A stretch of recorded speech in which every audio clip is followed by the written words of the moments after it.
All right, let's get to our Phillies over-unders for the year. Maybe we can do pitchers tomorrow. But I did the lineup 1 through 9 last night. I went through it.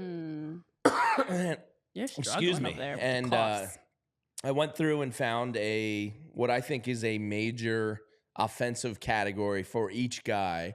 And I set what I think are pretty fair lines. I took into their time here in Philadelphia. I took into account their career and kind of shaped these numbers around, the back of their baseball cards. And will they more or less overperform or underperform in said categories? Okay. So we're going to start at our leadoff man, Kyle Schwarber. First, Renee can give her over-under, then Tyler, and then I'll give mine. I set the over-under on his because Kyle Schwarber's all about home runs. I don't care about walks. That's great. He's boom or bust player. Home run to me is the important Kyle Schwarber stat. Okay. In 2 years here in Philadelphia, he had 46 and 47 home runs. Beautiful. I'm going to set the over-under on Kyle Schwarber home runs at 45. Are you taking over or under? I'm going to go... Because 46 and 47 are his career highs. So do you believe he's going to do it again? I'm going to go under.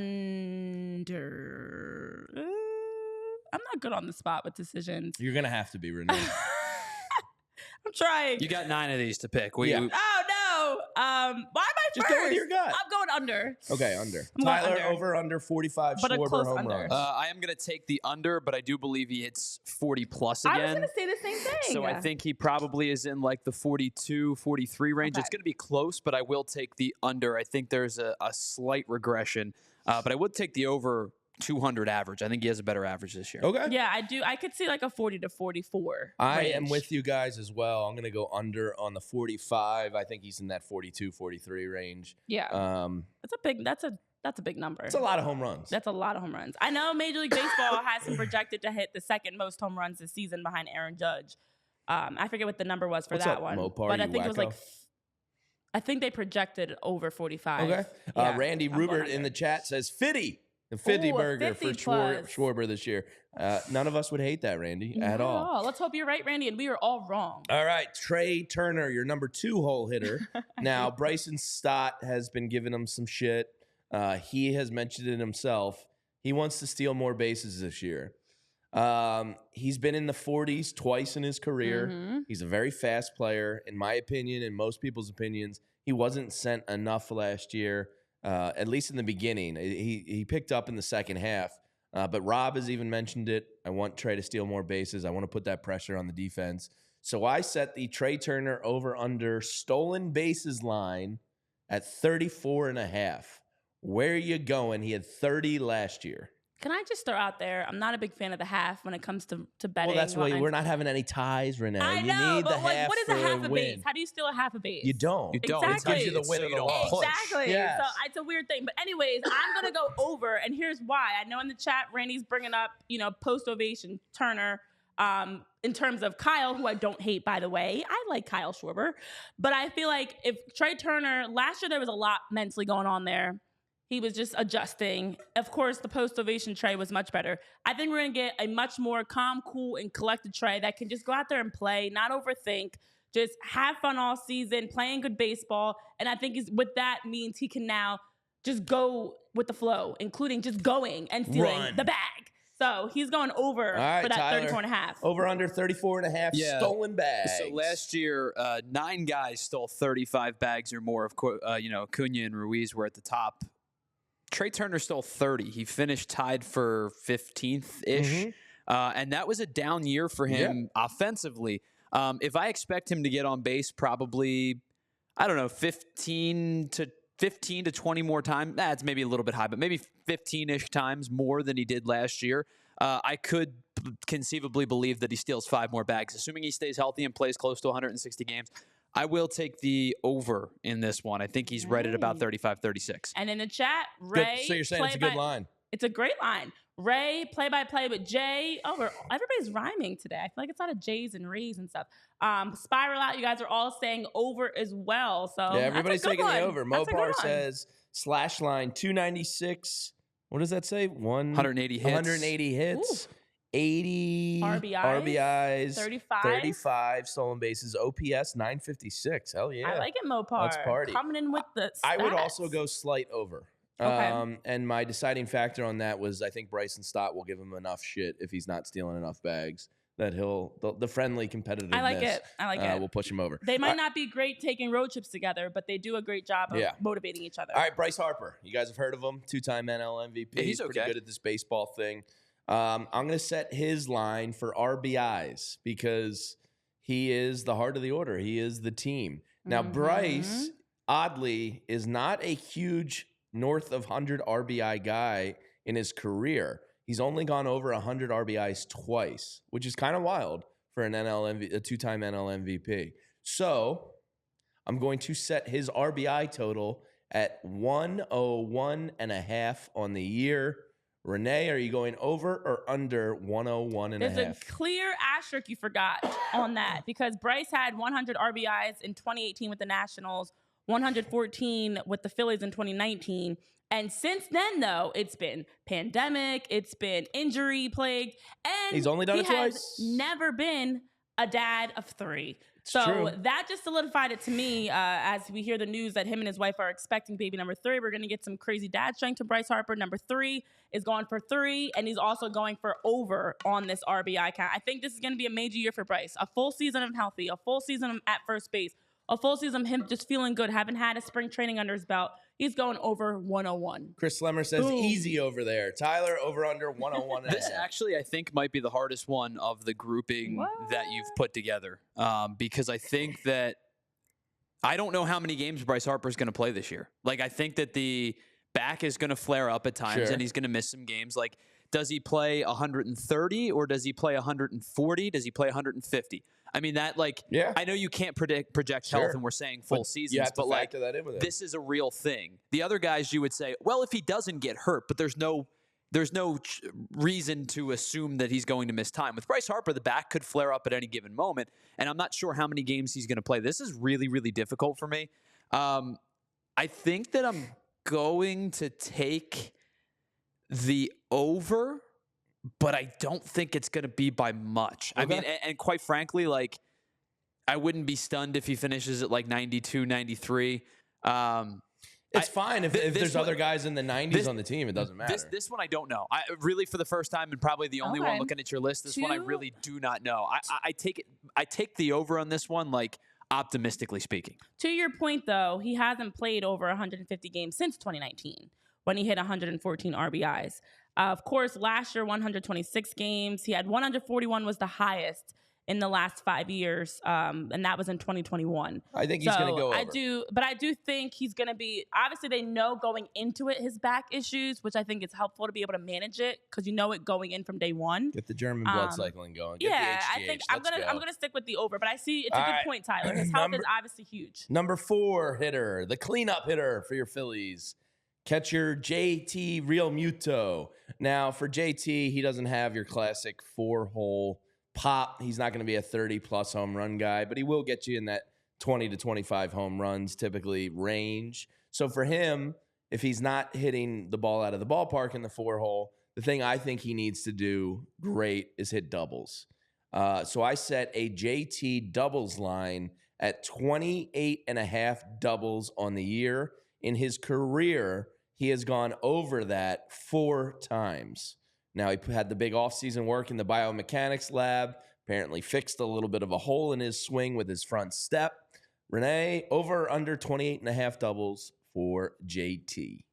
I'm going to stick with the over on this one again because not only has he gone over, as you mentioned, was it 5 times you said 4 times in his career? 4 times in his career.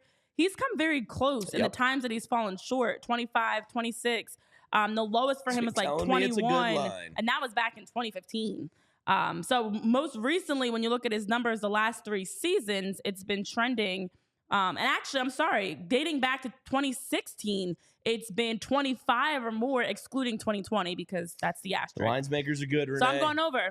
All right. You're Tyler? pretty good at this, Jamie. I'm going to take the under on this one. I think that, yes, he's done the biomechanic stuff, and I do think that the swing the swing path may be fixed for the time being, or it's not as loopy or whatever he was trying to work out.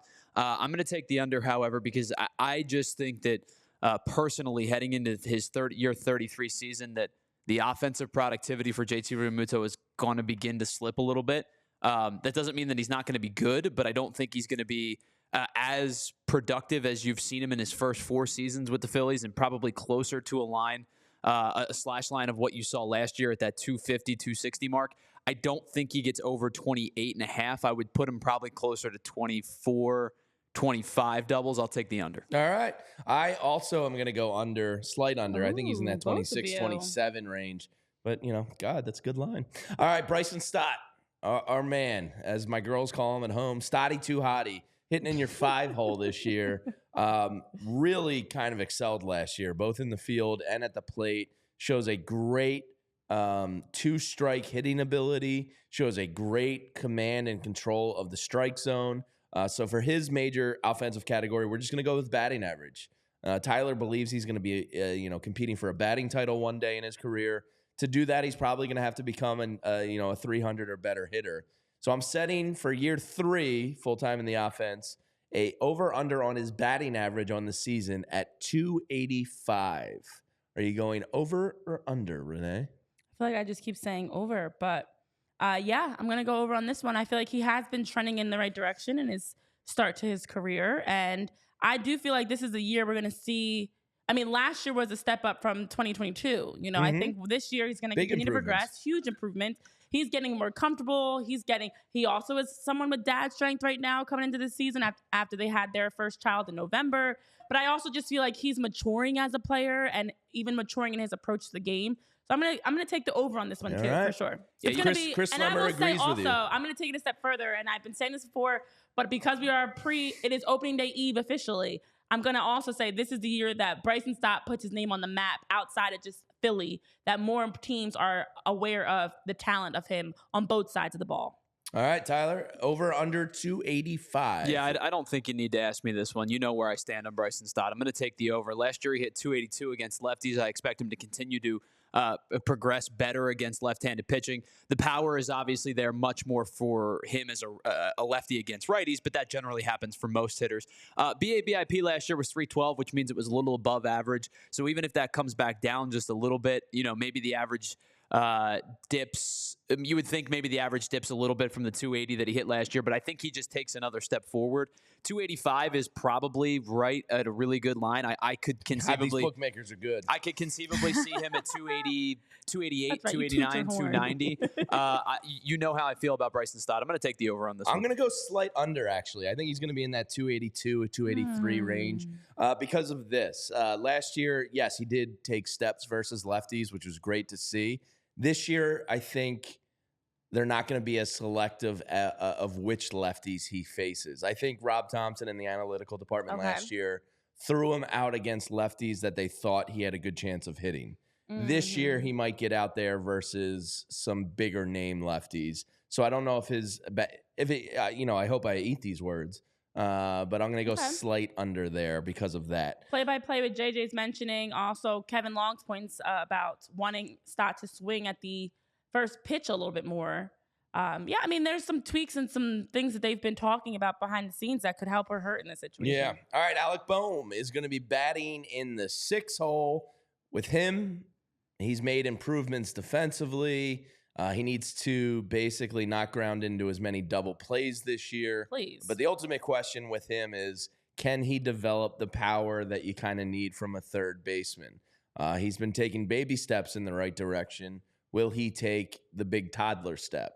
That's to be determined. So I set his home run line at 23.5 home runs this year. Renee, with the Boehmer, are you going over or under 23.5? So I can't keep saying over for everything, but also I feel like last year with 20 after having, 2022 had 13. And of course, he's still another young guy in that sense. Sure. I'm going to go slightly under though. Okay. I think he's still going to be around that 20 mark. Probably 19, 20, 21, but I don't think he's going to be, he's been making a lot of strides. I feel like everything that we've heard about Alec Boehm has been a lot on the being locked in as an everyday third baseman instead of having to play first.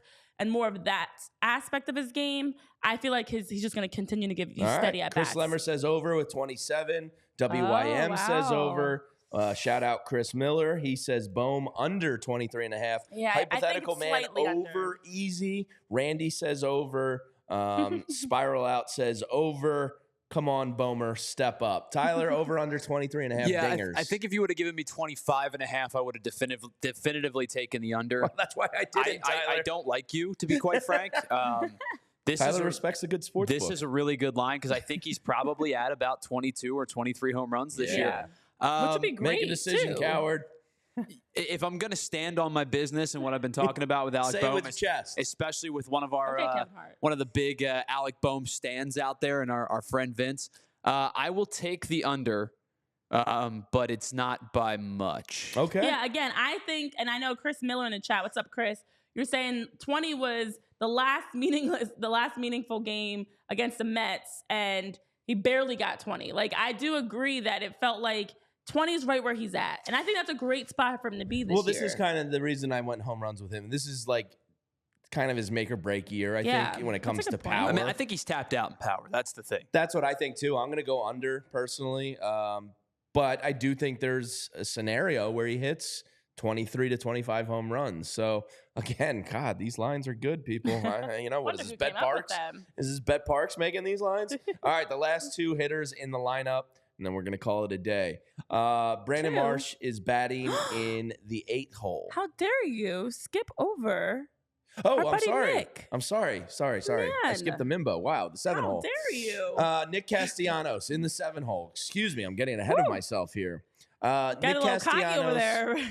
Nick Castellanos has never been a RBI producer mainly from home runs. Why Nick Castellanos was given $20 million a year here was because he was a doubles machine. I think one year in Detroit, Tyler, if you have his stat sheet up, I think he had I'm on it. 58? 58. Yeah. 58 doubles in Detroit one year, had a couple years in Cincy where he was in the 40s. He is supposed to be a doubles machine. So I went with the doubles line for Castellanos. I set the line, Renee, at 39 and a half doubles on the year.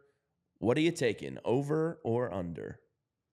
I like Nick in this spot on the batting order, and I think that's also a huge improvement for him. I think he should take some pressure off. And he moved. We saw the fluctuation of him moving down last year. So I think an entire season of him lower in the batting order. Plus, I do think he's such a streaky person, and I feel like this year maybe he can be a little bit more consistent. He has been around that 30-something mark pretty consistently. So I'm actually going to take the over on this one. Ooh, long story all right. short. I'm going to take the over. So I like his last year in Cincinnati at 38. Last year with the Phillies, his first true good season Right. with the Phillies, he hit 37. So that's again, Yeah. Jesus, Jamie, I don't want to keep giving you credit because I mean, That's obviously where you he's did at, your 36, homework, but 37. I was watching The Gentleman last night. I was on baseballpornhubreference.com. Wow. Look at I was you. making lines. I was having myself a night. I'm going to take the under. I think getting to 40 is a lot. I think he's probably in the 34-ish range. He had 37 last year. I could see him maybe duplicating that as well. But I don't think he gets to 40 to hit your over. I'll take the under. All right. I'm also going to go under slightly. I think he's in that 37 to 40 range personally. All right. In the 8 hole, you have Brandon Marsh. Now, I went with OPS for Brandon Marsh as the category. He, again, a guy that took some serious strides offensively, not only last year, but since he's been here in a Phillies uniform. A big credit to Dave Dombrowski and staff. You heard it. As soon as they made the trade for him, Kevin Long and Dave Dombrowski were like, we see holes in his swing that we know we can fix. And they saw something in this kid. He's extremely athletic. He's one of the wet bandits, heart and soul of the club. So I went with OPS for Brandon Marsh. Set the line at 830. Are you going over or under an 830 line on OPS? So I agree with everybody saying that, Jamie, you were labbing. You were in your bag for sure with this one. I'm going to go under for this. I think Brandon Marsh has continuously made strides. You look at his OPS in his career and where he's been at. That's a tough one. It is This a tough one, actually. He was 829 last year. Yeah, and So it it's was a basically huge- based off of, is he going to continue getting better because from he was last year? He was as low as he was 673, 637, then 773, 829. This is why I didn't want to give up also on Christian progressively Pache. Kevin increased. Long and the Phillies analytics But I do feel department like is Brandon good. Marsh is one of those diamond in the rough guys that the Phillies have continued to bring the best out of. And he also, when you look at last year's postseason, was one of the most consistent and best guys in the playoffs for the Phillies. He was awesome. Given really good at bat. So, okay, if he can continue that, he got a procedure this offseason, his knees, cleaned up. All right, let me go over. All right, I'm going to go slightly. over for It was Renee. 829 last year. I'm going to go slightly over. Tyler, yeah. does his on-base and slugging percentage get over This is a tough one. 830 this year? Did you guys know that Brandon Marsh has the second highest BABIP of all time among hitters with at least 750 plate appearances? Wow. At No, some- I did not know that. At some point, there's going to be a regression to the mean. And I hate to say that because I'm Ew. high on Brandon Marsh, and I think that he continues to ascend. But I think maybe this upcoming season offensively, I do. And earlier I said I think he could have an all-star caliber season, and I still believe that. But I think the average drops.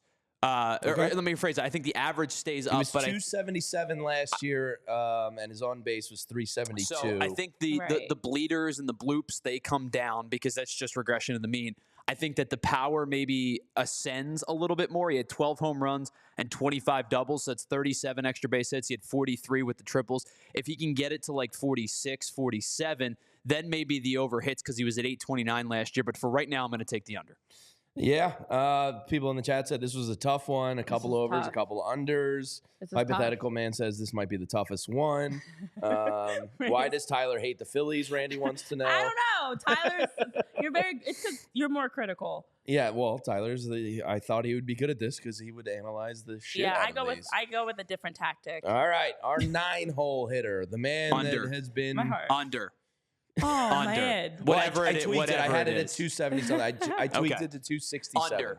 Under. So for Johan Rojas, I didn't go on base because Oh, he's not gonna be, I don't think, like a 330 plus guy in his career. He just needs to be a competent hitter and not be an automatic out. And we know what his defense is. So his batting average this year. Now remember, in his small sample size last year, he was at 302 or something with the Let me go back to Phillies. him.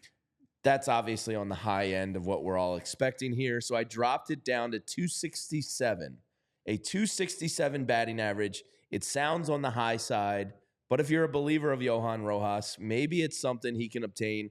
I thought I should have made it maybe even lower, but I don't want to completely, pee on the kid's shoulder and tell him it's raining. 267 batting average, Renee, over or under? Oh, and Yoro, I want to trust and believe. I'm gonna, for the sake of time, I'm gonna keep this short and sweet. You're going under. I'm gonna go under. I don't know what to expect from Johan, to be honest. Yeah, I don't think anybody really does. Yeah, we don't know what to expect, and I have faith. He's been working on a lot of things.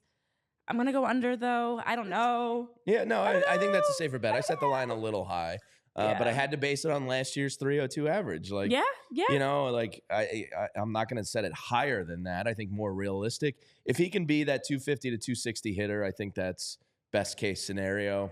But again, I hope I'm wrong. Tyler, obviously you're going under. I'm going to take the under. I think that if you get him this year to a 240, if he gets to 240, I think you're living happy. Because the defense is so spectacular. But 267 is just way too large of a leap for me to take over the course of, let's say he plays 130 games this year, approximately. It's too large of a leap for me to take. I'm going to take the under, and I don't think it's particularly close. Yeah, I agree with you. I think it's an under as well. But I did want to respect his 302 and 150 at-bats last year. Because, sometimes there's recency bias when the last time you saw the guy, he was an automatic out. You have to remember in that, those 150 at-bats, he did have above a 300 average, and his speed and athleticism will allow him to get on base occasionally. But most people in the chat are saying below.